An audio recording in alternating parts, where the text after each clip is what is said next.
YouTuber से भाजपा की राजनीति में पहुंचे मनीष कश्यप गुरुवार को बक्सर पहुंचे।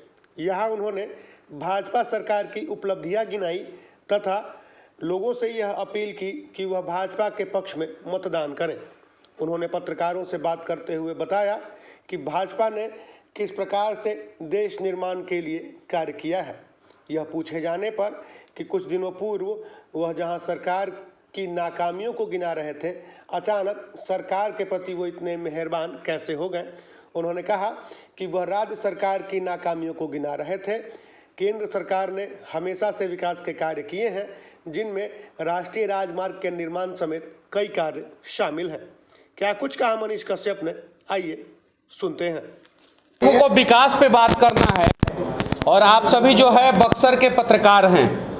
डेवलपमेंट आप लोग सवाल पूछिएगा तो मुझे अच्छा लगेगा और डेवलपमेंट पे बात होगी। पहले बक्सर से पटना जाने में 6 घंटा लगता था और जा भी पाइएगा कि नहीं जा पाइएगा उसकी कोई गारंटी नहीं रहता था। कोइलवर में जाम, आरा में जाम, आप सभी को पता है।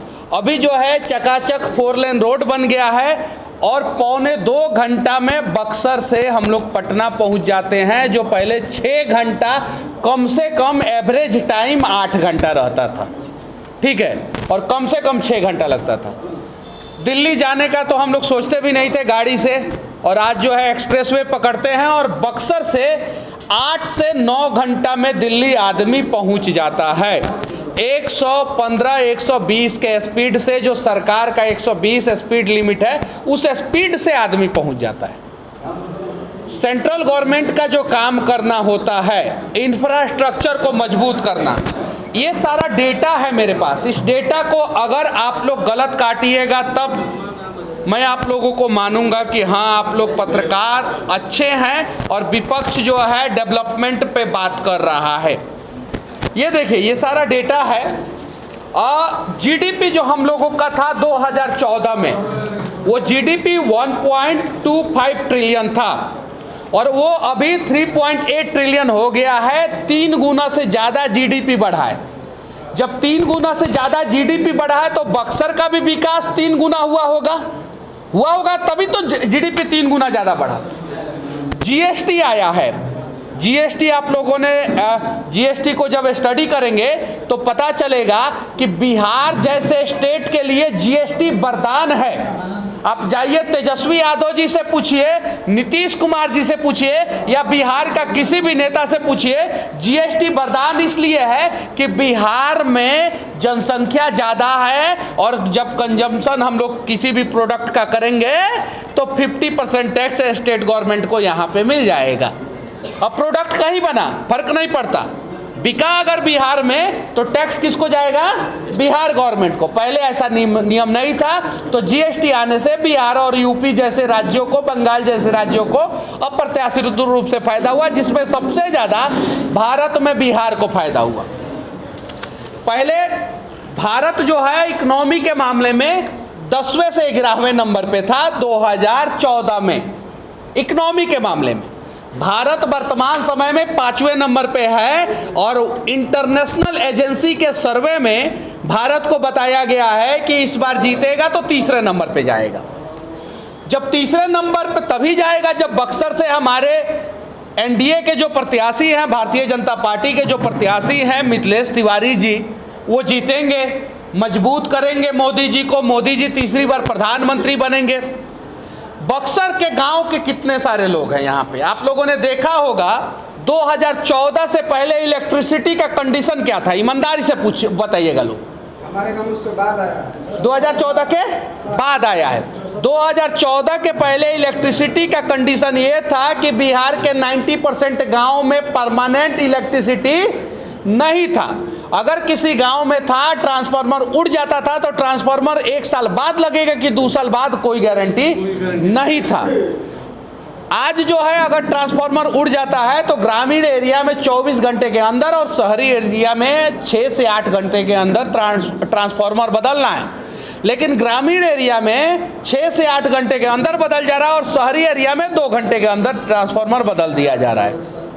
ये विकास नहीं है तो और क्या है? आप बक्सर का पुल देख लीजिए।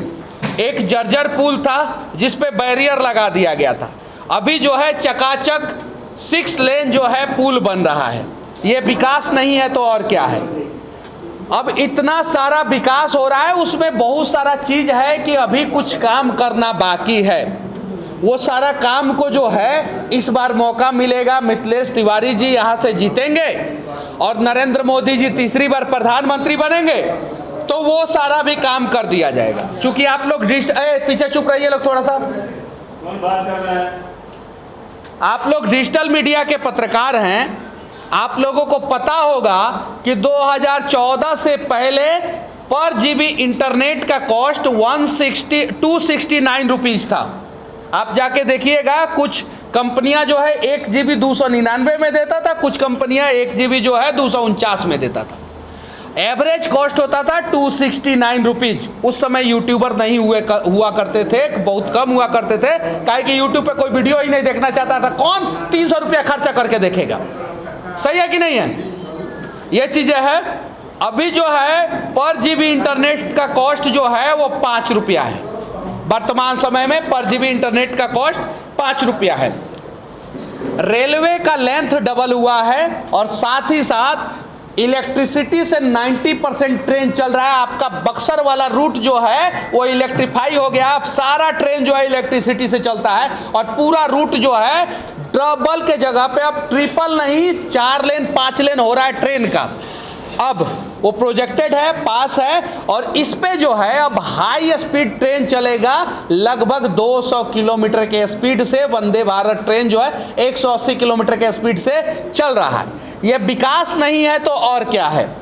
उसके अलावा एक्सप्रेसवे 2014 से पहले सिर्फ और सिर्फ 1021 किलोमीटर एक्सप्रेसवे हुआ करता था।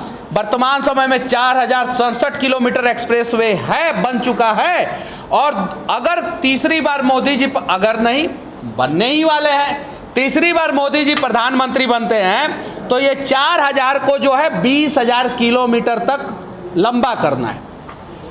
रेलवे ट्रैक के मामले में भारत जो है दुनिया में पहले टॉप 3 में नहीं था, अभी जो है दूसरे नंबर पे है। चीन को पछाड़ के भारत दूसरे नंबर पे आ गया, अमेरिका पहले नंबर पे है। रेलवे ट्रैक के मामले में भारत दूसरे नंबर पे है। नेशनल हाईवे बनाने के मामले में भारत जो है चीन से पीछे था जब कांग्रेस की सरकार थी। तो वर्तमान समय में नेशनल हाईवे के मामले में भारत जो है वो अमेरिका के बाद दुनिया का दूसरा सबसे बड़ा देश है। काहे कि बक्सर में भी 4 लेन बना है। बक्सर को दिल्ली से कनेक्ट किया गया, बक्सर को पटना से कनेक्ट किया गया। रोड क्वालिटी इंडेक्स जो है पहले 88वें नंबर पे था, अभी 22वें नंबर पे है। विलेज पावर जो है पहले 40% से कम विलेजों में पावर था, अभी जो है 95% विलेज में पावर पहुंच चुका है, इलेक्ट्रिसिटी पहुंच चुका है। अगर एक्सपोर्ट की बात करें तो 472 बिलियन जो है 472 बिलियन एक्सपोर्ट होता था पहले। अब जो है हम लोग 750 बिलियन एक्सपोर्ट कर रहे हैं। भारत मजबूत हो रहा है और भारत मजबूत कब होगा? जब बक्सर में हमारा कमल खिलेगा तो और मजबूत होगा। मिथिलेश तिवारी जी को यहाँ पे हम लोग जिताएंगे बक्सर से और कमल खिलाएंगे और विकास का जो रफ्तार है उसे और जो है हम लोग दुगुना करेंगे। अगर कोई सवाल है तो पूछ सकते हैं। सवाल एक ही है कि ये जो विकास आपने डाटा के रूप में लेके हाथ में रखा है और लगातार इसको पढ़ रहे हैं, ये विकास आपको कुछ दिनों से ही क्यों दिखाई दे रहा है?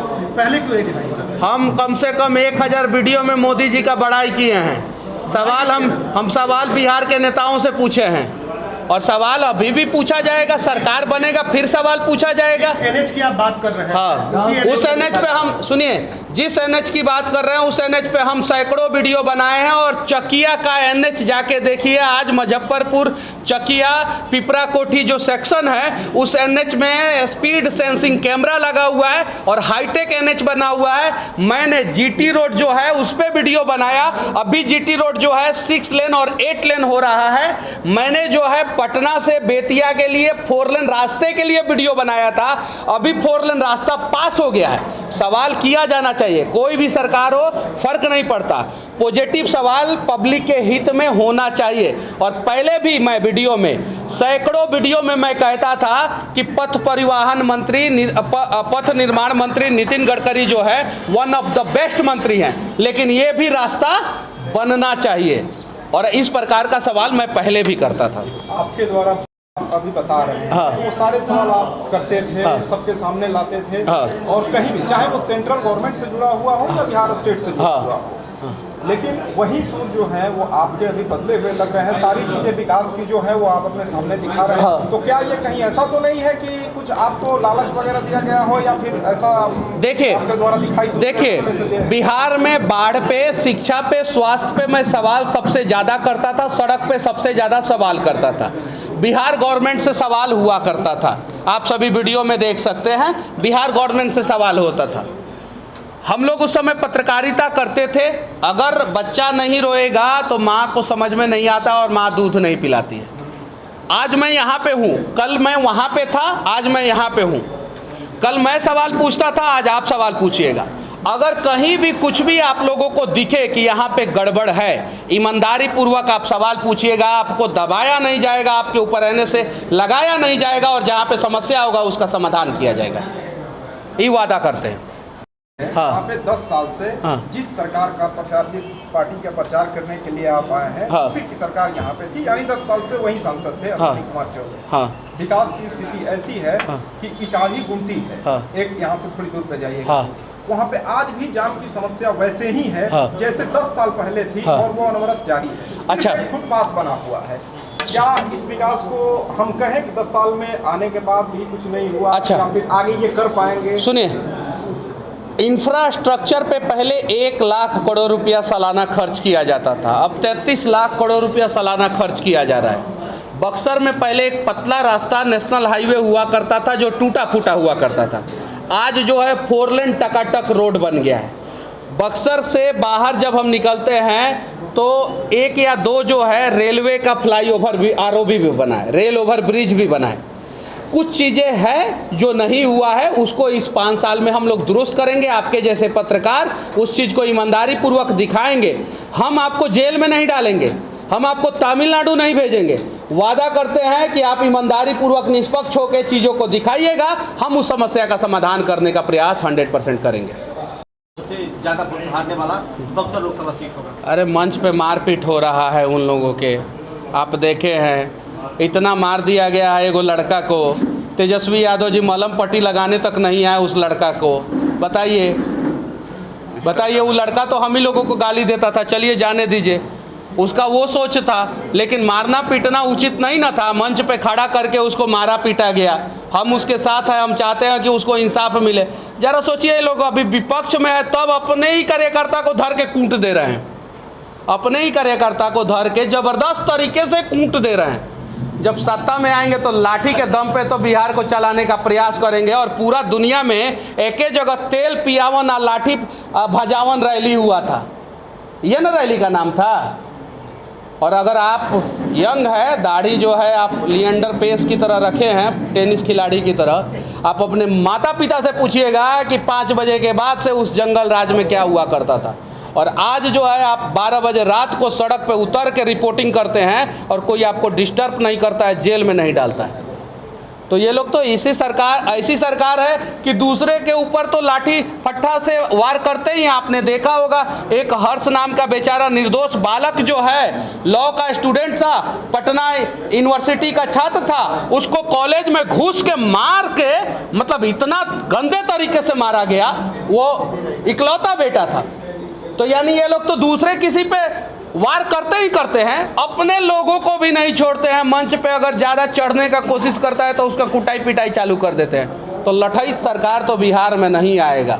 अब बिहार जो है प्यार से चलेगा और अच्छे ढंग से चलेगा, और आपके और हमारे जैसे लोगों के वजह से चलेगा। और अच्छे अच्छे यूट्यूबरों, अच्छे अच्छे पत्रकार जो एकदम कड़वे कड़वे सवाल पूछेंगे, उनकी सुरक्षा की जिम्मेवारी सरकार लेगा। आप लोग चाहे कितना कड़वा सवाल पूछ दीजिएगा, आप लोगों के ऊपर फर्जी FIR जो है ये बिहार में सरकार नहीं करेगा, ये हम वादा करते हैं, चाहे कुछ भी हो जाए। तेजस्वी जी कहते हैं 10 लाख लोगों को रोजगार देंगे। तेजस्वी जी कहते हैं 4 लाख लोगों को दिए थे, हमारे सम्राट जी कहते हैं 10 लाख लोगों को रोजगार देंगे, और देंगे 100% देंगे। सम्राट जी का जाके आप वीडियो देख सकते हैं, प्रदेश अध्यक्ष जी हैं, उप मुख्यमंत्री जी हैं, हमारे नेता हैं, वो कहते हैं कि रोजगार देंगे और मिलेगा रोजगार। हाईवे के किनारे जमीन महंगा हो गया, जो जमीन 1 लाख रुपया हो गया, उसके बगल में जो है आज जो है ढाबा खुल गया, रेस्टोरेंट खुल गया, 5 स्टार 3 स्टार होटल खुल गया, आज जो है गैरेज खुल गया, पेट्रोल पंप खुल गया, उसको रोजगार नहीं कहेंगे तो क्या कहेंगे? अपने जीवन में मैक्सिमम एक 4 व्हीलर खरीद पाएंगे, वो भी 10 लाख 12 लाख 15 लाख का करते हैं, तो आप अपने दरवाजे पे लैंड क्रूजर और डिफेंडर खड़ा कर सकते हैं। तो रोजगार की बात बीजेपी करती है, और यही